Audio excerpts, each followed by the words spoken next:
오늘은 교회 창립 49주년 기념주일입니다. 49년 전 병점 땅에 하나님께서 선돌교회를 세우셨습니다. 특별히 이북 출신 입석 신우회를 통하여 선돌교회를 세우셨습니다. 선돌교회가 세워진 취지는 이북 출신 입석 신우회에서 이북에 있는 입석교회의 재건을 소망하며 이 땅에 심겨진 씨앗이었습니다. 그 씨앗이 자라 나무가 되었습니다. 선돌교회는 이름에서 알 수 있듯이 기념석입니다. 선돌은 어떤 뜻을 기리거나 장소와 방향을 알려줄 때에 사용하는 표시입니다. 저는 선돌교회를 향한 다음과 같은 소망이 있습니다. 선돌과 같이 하나님께서 세우신 교회임을 드러내는 기념석이 되기를 소망합니다. 교회의 목적은 하나님을 드러내는 데 있습니다. 인간의 모임이나 인간의 자랑이 모이는 곳이 아니라 하나님의 말씀이 일어나는 곳, 하나님의 역사가 일어나는 곳, 그리하여 하나님께서 드러나는 교회여야 합니다. 그러한 교회를 소망합니다. 더불어 바른 길로 안내하는 이정표 역할을 온전히 감당하는 교회 되기를 소망합니다. 이정표는 흔들리면 안 됩니다. 거센 바람이 불어와도 흔들려서는 결코 안 됩니다. 그리고 있어야 할 곳에 반드시 있어야 합니다. 엉뚱한 곳에 잘못된 방향으로 가리키고 있다면 오히려 해악이 될 것입니다. 그런 면에서 교회는 단단해야 합니다. 흔들리지 않고 바르게 세워지기 위해서는 뿌리부터 머리까지 하나로 잘 연결된 튼실한 나무처럼 되어야 합니다. 그러할 때에 흔들리지 않고 제 역할을 감당할 수 있을 것입니다. 이러한 교회가 될 수 있도록 함께 꿈꾸며 소망하며 만들어가는 저와 여러분이 될 수 있기를 간절히 소망합니다. 오늘 본문은 사도 바울의 기도입니다. 에베소 교회를 향하여 하나님께 아뢰는 바울의 기도입니다. 저는 바울이 에베소 교회를 위하여 기도한 것처럼 동일한 마음으로 오늘 본문을 기도하며 선정하였습니다. 사도 바울이 에베소 교회를 향하여 무엇을 기도하는지, 무엇을 바라는지 그것을 오늘 본문을 통하여 함께 생각하며 함께 그러한 교회, 그러한 성도가 될 수 있도록 은혜를 허락하여 주시기를 함께 소망하는 저와 여러분이 될 수 있기를 간절히 소망합니다. 오늘 본문은 크게 세 부분으로 나눌 수 있습니다.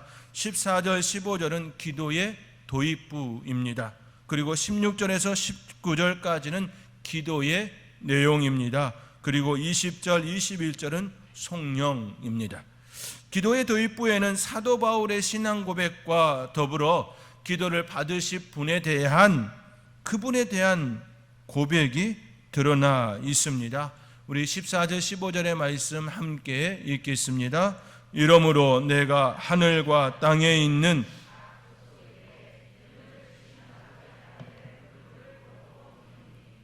이 말씀처럼 바울은 아버지 앞에 기도하고 있습니다. 바울은 하나님을 아버지로 고백하고 있습니다. 가장 친밀한 단어를 사용하고 있습니다. 바울은 철저히 하나님 앞에서 자녀로 서 있습니다. 자녀의 기도를 들어주지 않을 아버지가 어디에 있겠습니까? 그 기도가 아주 어긋나지 않는다면 반드시 그 기도를 들어주실 것입니다. 우리 하나님은 능력이 많으십니다. 충분히 모든 것들을 다 주실 수 있는 그런 하나님이십니다. 그 하나님께서, 그 아버지께서 기도가 어긋나지 않는다면 왜 들어주시지 않겠습니까? 그 하나님, 그 아버지께 지금 바울은 기도하고 있습니다. 그리고 바울은 그 아버지를 하늘과 땅에 있는 각 족속에게 이름을 주신 분으로 고백합니다. 이 고백은 바울의 신앙 고백입니다. 마치 김춘수 시인의 꽃처럼 내가 그의 이름을 불러주기 전에는 그는 다만 하나의 몸짓에 지나지 않았다. 내가 그의 이름을 불러주었을 때 그는 나에게로 와서 꽃이 되었다. 그렇지요. 하나님께서 하늘과 땅에 있는 각 족속에게 이름을 주셨습니다. 이름을 주셨다라는 것은 그들을 창조하셨다, 그들을 속속들이 너무나도 잘 알고 계신다, 그 하나하나에 대하여서 너무나도 잘 알고 그 속성대로 이름을 주셨다입니다. 다시 말해 하나님께서는 이 세계를 창조하시고 그리고 이름을 부여하여 주시고 그것들을 다스리고 통치하신다라는 말씀인 것이지요. 바울은 이처럼 하나님을 아버지로, 창조주로 자신의 신앙을 고백합니다. 그리고 그분께 무릎을 꿇었습니다. 자신의 몸과 마음을 그분께 꿇었습니다. 오직 경배의 대상은 하나님, 오직 당신뿐입니다 라는 고백을 담았습니다. 사랑하는 성도 여러분, 우리의 하나님은 우리의 아버지이십니다. 우리의 하나님은 창조주이십니다. 창조주 되신 우리 아버지께서 우리를 너무나도 잘 아시고 우리의 이름을 부르시며 우리를 보호하시고 인도하여 주십니다. 그 은혜 가운데 날마다 승리의 삶을 사시는 저와 여러분이 될 수 있기를 주님의 이름으로 축원드립니다. 바울은 그 아버지 하나님께 무릎을 꿇고 에베소 교회의 성도들을 간구합니다. 기도합니다. 바울의 간구의 핵심은 교회와 성도들이 강건하기를 바라는 그거였습니다. 16절입니다. 우리 16절의 말씀 함께 읽겠습니다. 그의 영광의 풍성함을 따라 그의 성령으로 말미암아 너희 속사람을 능력으로 강건하게 하시오며. 사도 바울은 에베소 교회 그리고 그 성도들을 위하여 능력으로 강건하게 하시기를 간구하고 있습니다. 바울은 이처럼 강건하기를 기도하고 있습니다. 강건하기 위하여서 필요한 것이 무엇입니까? 하나님의 영광의 풍성함입니다. 하나님의 성령입니다. 영광은 능력으로 말을 바꿀 수 있습니다. 즉 그의 영광의 풍성함은 하나님의 능력의 풍성함, 그것이 됩니다. 그렇습니다. 바울은 교회와 성도들이 하나님의 능력의 풍성함으로 하나님의 성령으로 속사람이 강건하기를 기도하고 있습니다. 이것이 제가 선돌교회와 우리 성도님들이 그렇게 되어지기를 바라는 기도입니다. 속사람이 강건하지 않으면 결코 단단히 설 수 없습니다. 이정표의 역할을 감당하기 위해서는 단단함이 필요합니다. 하나님을 드러내기 위하여서도 단단함이 우리 안에 있어야 합니다. 세상 풍조에 흔들려서는 결코 그 역할을 감당할 수가 없습니다. 우리의 속사람이 단단할 때에 흔들리지 아니하고 그 역할을 감당할 수가 있습니다. 속빈 강정처럼 겉으로만 하려 하여서는 그 역할을 감당할 수가 없습니다. 건물이 최고 최상이라 할지라도 그 안에 채워진 것이 없다면 그 역할을 감당할 수가 없습니다. 사도 바울이 에베소 교회와 성도들을 위하여 강건하기를 기도하는 것처럼 저 역시 우리 선돌교회가 또 성도들의 속사람이 강건하기를 기도합니다. 사랑하는 성도 여러분, 이러한 은혜가 저와 여러분 가운데에 풍성하게 일어나서 흔들리지 않는 단단함이 있는 강건한 저와 여러분이 될 수 있기를 주님의 이름으로 축원드립니다.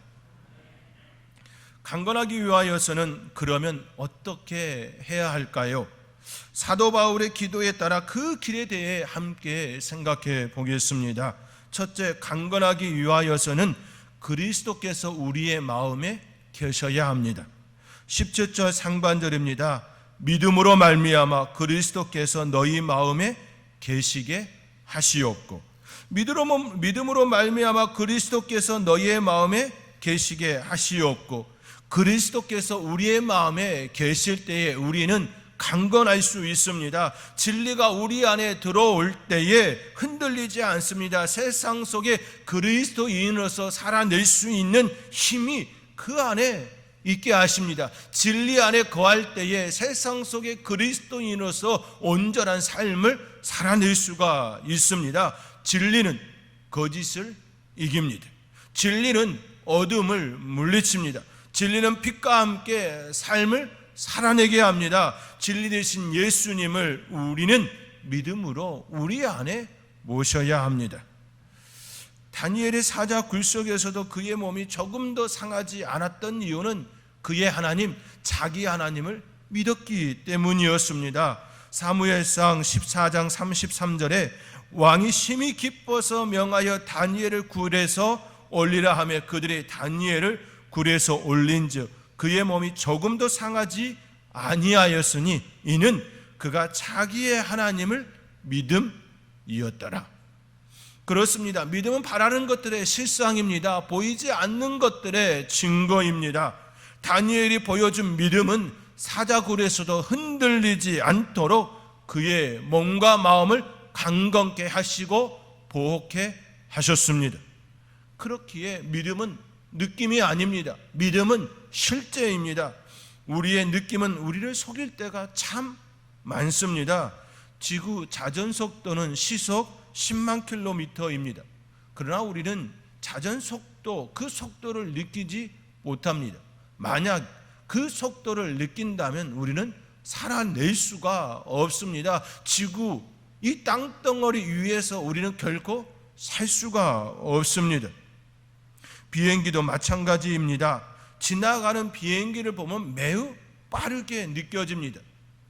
그 비행기가 가까이 오면 오히려 두렵습니다. 그러나 비행기 안에 있으면 그 속도를 느끼지 못합니다. 평안합니다. 오히려 비행기 안에서 기내식을 먹으며 잠을 청하기도 합니다. 또 창문 너머에 있는 구름이 얼마나 아름다운지 아름답다 그렇게 이야기합니다. 또 하늘 위에서 내려다 보이는 그 큰 건물도 장난감처럼 보이며 참 멋지다 이렇게 고백하기도 합니다. 그러나 내리막길을 달리는 자전거는 비록 속도는 자동차에 비하여 너무 형편없지만 매우 빠른 속도감을 느끼게 합니다. 느낌은, 우리가 느끼는 그 느낌은 온전치 않습니다. 또한 믿음은 수학이나 과학도 아닙니다. 2 더하기 2는 4입니다. 4 더하기 4는 8입니다. 누구나 그렇게 믿고 사용합니다. 수학을 이용하여 금전 거래를 합니다. 너무나도 편리합니다. 과학도 마찬가지입니다. 삶의 편리함을 제공합니다. 또 그것을 이용하여 많은 시설을 설치하고 사용합니다. 놀이동산에 있는 많은 기구들도 과학의 원리를 적용하여 만들었습니다. 롤러코스터는 중력의 법칙, 에너지 전환의 법칙, 운동의 법칙 등 과학의 원리를 적용하였습니다.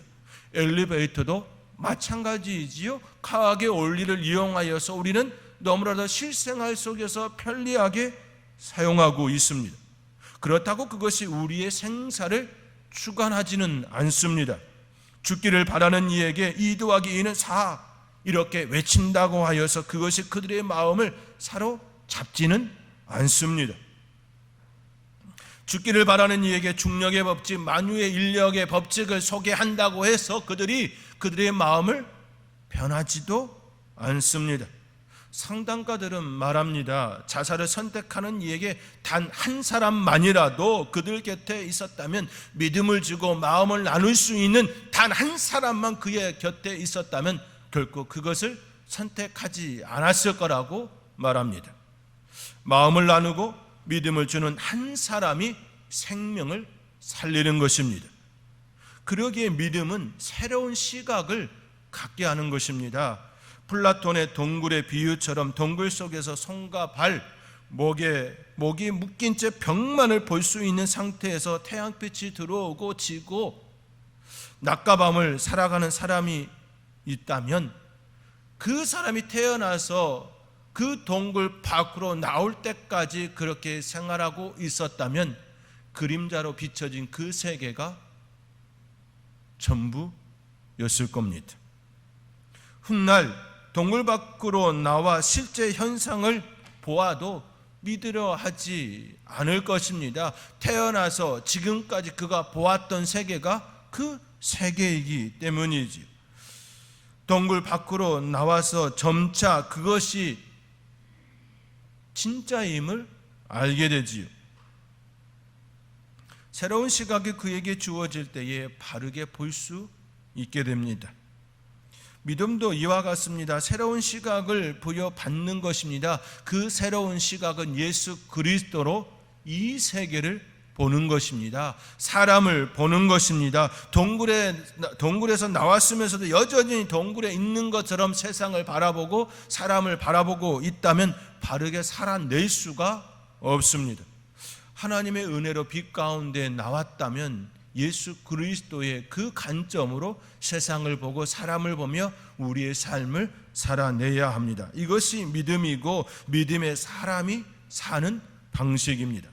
사랑하는 성도 여러분, 믿음은 예수 그리스도로 새로운 관점을 갖는 것입니다. 그러할 때에 강건해질 수가 있습니다. 거짓으로 세상을 바라보는 것이 아니라 예수 그리스도로 새로운 시각을 가지고 그 시각으로 살아낼 때에 우리는 온전한 건강한 삶, 강건된 삶을 살아낼 수가 있습니다. 사랑하는 성도 여러분, 여러분의 마음에 예수님을 모시고 강건된 삶을 살아내시는 복된 성도님들이 되시기를 주님의 이름으로 축원드립니다. 둘째로 강건하려면 그리스도의 사랑을 알아야 합니다. 17절 하반절에 이렇게 되어 있죠. 너희가 사랑 가운데서 뿌리가 박히고, 우리 18절의 말씀 함께 읽겠습니다.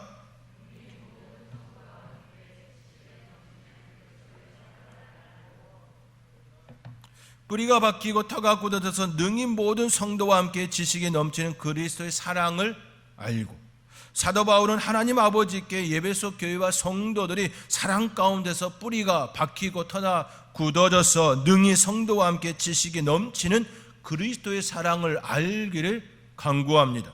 나무가 되기 위하여서는 먼저 씨앗이 땅에 내려야 합니다. 그 속에서 한 알의 밀알처럼 썩어야 합니다.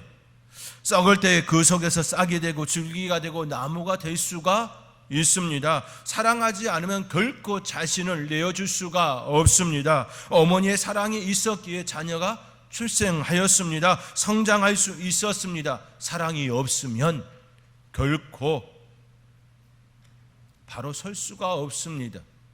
사랑이 없으면 가정도 바로 설 수가 없습니다. 사랑이 없으면 교회도 마찬가지입니다. 부모가 먼저 사랑하셨기에 자녀가 있으며 가정이 세워질 수 있었습니다. 하나님께서 먼저 우리를 사랑하여 주셨기 때문에 교회가 세워지고 교회가 성장할 수 있었습니다. 누가복음 15장에 아버지와 두 아들 이야기가 있습니다. 둘째 아들은 알지 못했습니다. 그가 아버지의 사랑을 알지 못했습니다. 그가 집을 나간 이후 아버지의 사랑을 비로소 알게 되었습니다. 아버지의 슬하에 있을 때에는 흔들리지 않았습니다. 그가 아버지의 사랑을 얼만큼 알았는지 상관없이 그는 그 사랑 안에 있었기에 흔들리지 않았습니다. 그러나 그가 아버지의 품을 떠나 홀로 시간을 보내게 되었을 때 그는 흔들렸습니다. 그가 가지고 있었던 모든 것들을 무너지게 하였습니다. 시간도 물질도 그가 가지고 있는 모든 것, 그의 마음조차 무너졌습니다. 돼지 지엽 열매를 먹는 처량한 신세가 되었습니다. 뿌리가 흔들렸습니다. 터가 흔들렸습니다. 그때 생각합니다. 아버지에게는 양식이 풍족한 품꾼이 있음을 그는 생각합니다. 나는 아들인데 지금 왜 이 모양이냐라고 그렇게 생각하게 된 겁니다. 내가 아버지께 돌아가면 풍족히 누릴 수 있다라는 것을 생각합니다. 그리고 아버지께 돌아왔습니다. 아버지는 그를 멀리 알아보시고 맞아주셨습니다. 동네 사람들을 불러 함께 기뻐하는 잔치를 베풀었습니다. 그는 아버지의 사랑을 다시 알았습니다. 그리고 함께 잔치 자리에 동참할 수 있었습니다. 사랑을 알 때에 함께 누릴 수 있게 됩니다. 아버지가 아들을 기다리고 있었던 것처럼 하나님께서는 우리를 기다리고 계셨습니다. 아버지가 아들을 먼저 사랑하고 안아주었던 것처럼 하나님께서는 먼저 우리를 안아주시고 사랑하여 주셨습니다. 예수 그리스도를 이 땅에 보내시고 우리를 위하여 십자가에 자신의 모든 것들을 내어주시도록 하셨습니다. 예수 그리스도의 그 사랑이 없었으면, 예수님의 죽음이 없었으면 우리는 결코 용서받을 수 없었습니다. 예수 그리스도의 죽음은 우리로 하여금 용서를 받을 수 있게 가능케 하셨습니다. 그리스도의 죽음은 우리가 용서받을 수 있는 근거입니다. 하나님의 용서는 예수 그리스도의 헌신, 그분의 사랑에서 비롯되었습니다. 사랑을 알 때에, 예수 그리스도의 사랑을 알 때에 우리는 비로소 강건해질 수 있는 것입니다. 사랑하는 성도 여러분, 사랑은 우리로 하여금 뿌리가 박히고 터가 굳어지게 합니다. 그리고 함께 누릴 수 있게 합니다. 사랑이 없으면 울리는 꽹과리와 같습니다. 사랑은 진리와 함께 기뻐합니다. 사랑은 혼자 있게 하지 않습니다. 아버지가 아들을 찾았을 때에 사람들과 함께 기뻐하였던 것처럼 성도와 함께 하나님의 사랑을 나누며 누리게 하시게 합니다. 함께 할 때에 은혜는 더욱 충만하게 우리 안에서 일어나는 것입니다. 이러한 축복이 저와 여러분 가운데 더 풍성하게 일어나기를 주님의 이름으로 축원드립니다. 셋째로, 강건하려면 하나님의 충만하신 것으로 충만하게 되어야 합니다. 19절의 말씀입니다. 우리 19절의 말씀 함께 읽겠습니다. 그 너비와 길이와 높이와 깊이가 어떠함을 깨달아 하나님의 모든 충만하신 것으로 너희에게 충만하게 하시기를 구하노라. 우리가 강건하기 위하여서는 하나님의 충만하신 것으로 우리에게 충만하게 되어야 합니다. 세상의 것으로는 갈증이 있습니다. 목마를 때에 생수를 마셔야 우리의 목마름이 해결됩니다. 영적인 목마름이 일어났을 때에 하나님의 충만하신 것으로 우리에게 충만하게 될 때에 영적 목마름은 해결될 수 있습니다. 오직 하나님만이 우리의 영적 갈증을 해결할 수 있습니다. 하나님의 모든 충만하신 것으로 충만하게 채워질 때에 우리는 강건하게 세워질 수 있습니다. 이는 우리가 사는 날 동안 계속 되어야 하는 것입니다. 그렇다면 하나님의 충만하신 것, 그것이 무엇일까요? 단순하게 하나님의 충만하신 것은 이것입니다 말하기보다는 교육의 현장에서 사용하는 하나의 도구를 이용하여 여러분에게 소개해 드리고자 합니다. 교육의 현장에서는 여러 다양한 교육 도구들이 사용되지요. 그 중에 좋은 도구로 이미지를 사용한 것이라고 말합니다.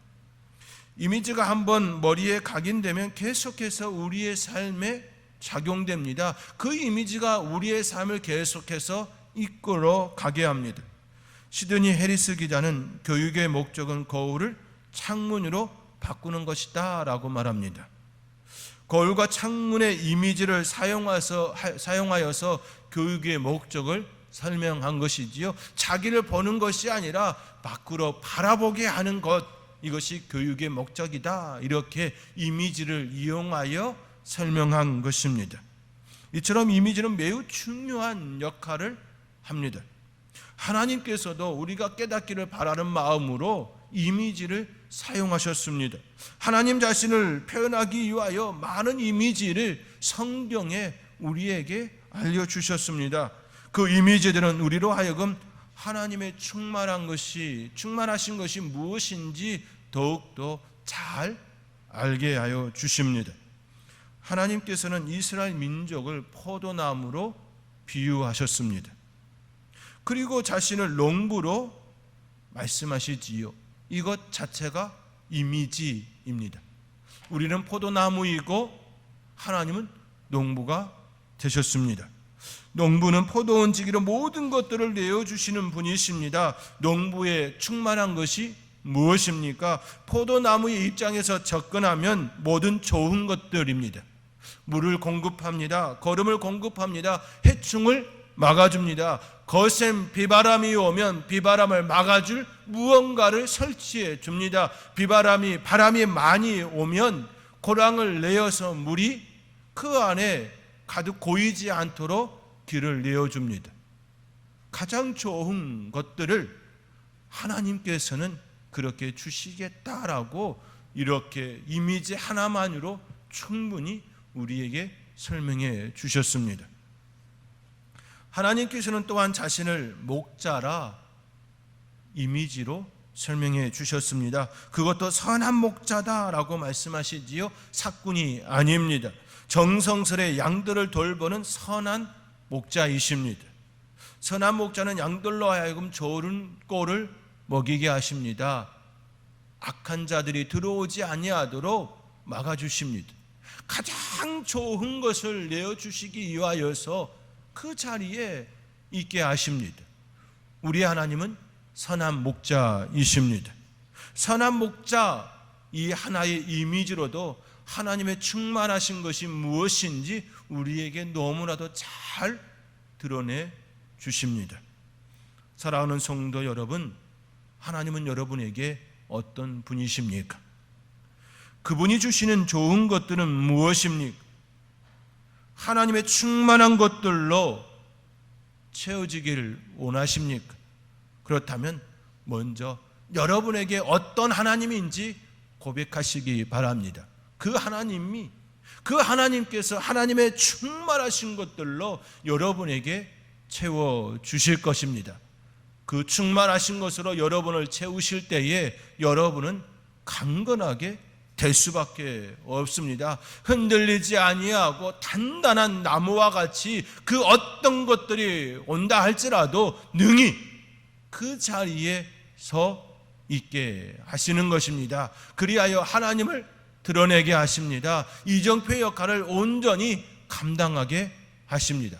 사랑하는 성도 여러분, 여러분에게 있어서 하나님은 어떤 분이십니까? 그것으로 충만하게 되어지시기를 주님의 이름으로 축원드립니다. 이제 말씀을 맺겠습니다. 사도 바울은 에베소 교회와 성도들을 위하여 하나님께 무릎 꿇고 기도합니다. 그 기도는 그들이 강건하기를 바라는 거였습니다. 강건하기 위해서는 그리스도가 우리의 마음에 있어야 합니다. 그리고 그 사랑을 알아야 합니다. 둘째 아들이 아버지의 사랑을 알았을 때에 함께 기쁨의 잔치에 머물 수 있었던 것처럼 사랑을 알 때에 성도와 함께 기뻐하며 즐거움을 나눌 수 있습니다. 그리고 하나님의 충만하신 것으로 충만하게 될 때에 흔들리지 않고 견고한 교회와 성도가 될 수 있습니다.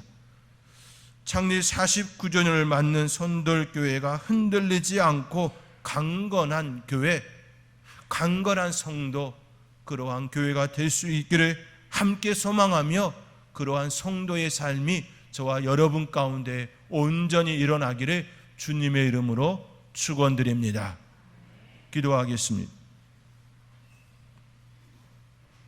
49년 전 평점 땅에 선돌교회를 세우게 하여 주심에 감사를 드립니다. 입석 신우회가 있게 하심에 감사를 드립니다. 또 49년이 되기까지 많은 희생과 헌신과 수고의 땀방울이 있게 하심에 감사를 드립니다. 우리 장로님들의 수고가 있었습니다. 기도하는 권사님들이 계셨습니다. 몸으로 아낌없이 드린 우리 안수 지사님들이 계셨습니다.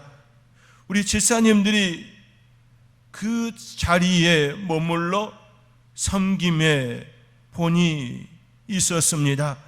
우리 선생님들이 있었습니다. 참으로 이름 없이 빛도 없이 자신을 헌신한 이들이 있었습니다.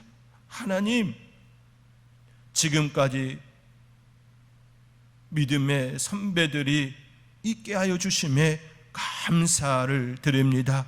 앞으로도 그러한 모습 가운데에 더욱 강건된 모습이 일어나기를 소망합니다. 하나님의 이름을 온전히 드러내는 하나님께서 세우신 교회가 되어지기를 다시금 소망합니다. 하나님, 이정표의 역할을 잘 감당할 수 있는 교회이기를 소망합니다. 하나님, 그렇게 될 수 있도록 성도와 함께 강건된 교회 되게 하여 주시옵소서. 이 모든 것 감사하옵고 예수님의 이름으로 기도하옵나이다. 아멘.